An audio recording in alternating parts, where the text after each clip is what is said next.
Do you want to pull off a curtain hairstyle this year? This video is all you need to get it with step-by-step instructions. If you don't know me, I help people get their perfect hairstyle. So let's get started without wasting any more time. But before getting into the actual process, let's talk about the ideal length for curtain bangs. Curtain bangs are longer on the sides and shorter in the middle. They are parted down the center and softly curve away from your face, like a curtain, just like the name. The shortest part in the middle should always hit somewhere between your eyebrows and the top of your cheekbones, which is around 5 inches. The longer outer part should hit right at your cheekbones or just past them. A good rule is that sides should be around 7 inches. So I'm assuming you are starting with short hair on the top, only about 2 inches, and the hair on the sides is 4 inches. That shape is what gives curtain bangs their iconic frame. So we are going to grow into curtain bangs gradually over 4 visits every 6 weeks. If you have lengthy hair, you can get a haircut and make sure the top has 2 inches of hair and the sides 4 inches. So you can use this video step by step to get perfect curtain bangs. And don't worry, we're gonna make sure each face still looks good, so you're never stuck with an awkward in-between style. Let's walk through each of the 4 visits. First visit. After 6 weeks of growing your hair, it is time for your first visit. Your hair has grown about 1/4 inch normally. At your first visit, your front center hair should be trimmed to 2.75 inches. This will sit above your eyebrows. The side pieces near your temples should be around 4.75 inches, falling slightly below your eyes. This is a bold start. At this point, it is more of a short fringe than actual curtain bangs, but this sets up the growth and shape we want. Right now, your focus should be on keeping these front pieces healthy. Use a lightweight leave-in conditioner or hair serum to prevent breakage, and get used to using a round brush and blow dryer to gently push the bangs away from the center. This little daily habit helps them naturally fall into that parted look. Second visit. After 6 weeks, you're ready for visit number 2. Now the front section should be around 3.5 inches and the sides around 5.5 inches. The center hair is now resting just above your eyes and the sides are moving past your cheekbones. Your barber may add light thinning or texture to help them lay flat or curl better, depending on your hair type. This is the beginning of that curtain shape. You will notice the middle starts to split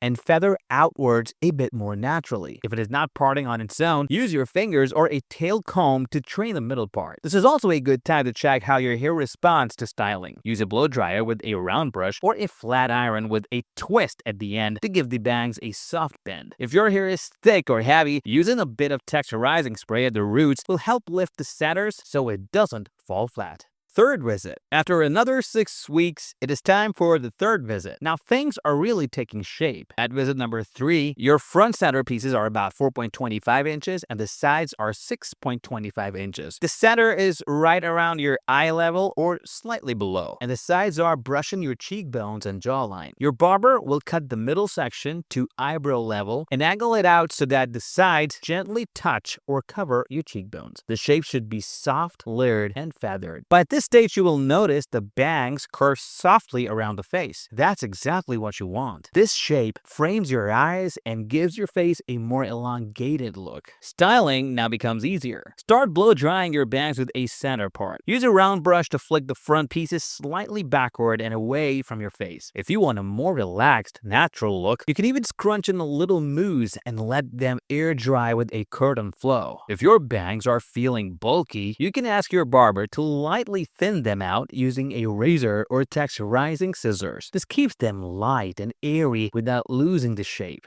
Fourth visit. This is your final stop on the curtain bang journey. At visit number 4, your front center hair should be around 5 inches and the sides about 7 inches. Now that your bangs are fully grown in and shaped, this visit is all about maintenance. You're keeping the same overall shape, but your barber will clean up the ends and keep the center short while blending the sides. This means your bangs now fully sweep to the sides of your face and blend into the rest of your layers. This length allows for the most flexibility. You can wear them down for that classic soft look, clip them back, or even tuck them behind your ears. They're long enough to blend in with layers if you ever want to grow them out completely. But they're also perfect if you want to keep them trimming at this stage. This is also the point where styling products make a difference. A small dab of lightweight wax, pomade, or texture cream at the ends can help give the bangs that soft, separated look. Since curtain bangs sit on your forehead, they can get oilier faster than the rest of your hair. You would need to do a touch-up midday. day, I recommend that you carry a mini dry shampoo or oil blotting paper if needed. It can really refresh your look in seconds. Now let's talk about how to style curtain bangs, the most important part of all. Even the best haircut can fall flat without proper styling. And curtain bangs are all about movement, bounce, and softness. First, it is not necessary to wash your whole head every day. Often, just refreshing your bangs is enough. You can wet them with a spray bottle, rinse them in the sink, or use a little dry shampoo if your roots feel greasy. Once they're damp, grab a round brush and a blow dryer. Start by brushing the bangs forward and slightly down while drying. Then sweep them side to side to loosen up the part. This gives them that natural fluffy shape that curves outward like a curtain. When the hair is about 80% dry, switch to drying each side away from your face. This is the trick that gives them that signature swoop look. If your hair often falls flat, you can roll up your bangs in a Velcro roller after blow drying. Let them sit for about 10 to 15 minutes and then gently pull them out. You will get that extra bounce and volume that really makes curtain bangs pop. Another option that I suggest is to use a curling iron or straightener to bend the bangs slightly away from your face. A curling iron with a larger barrel works best. Just wrap the bangs around it for 5 to 8 seconds, then use your fingers to fluff them up. If you prefer a straightener, turn your wrist a little at the root and flick the ends outward as you glide down. After styling, you don't need much product. A little bit of texture spray can help the bangs stay piecey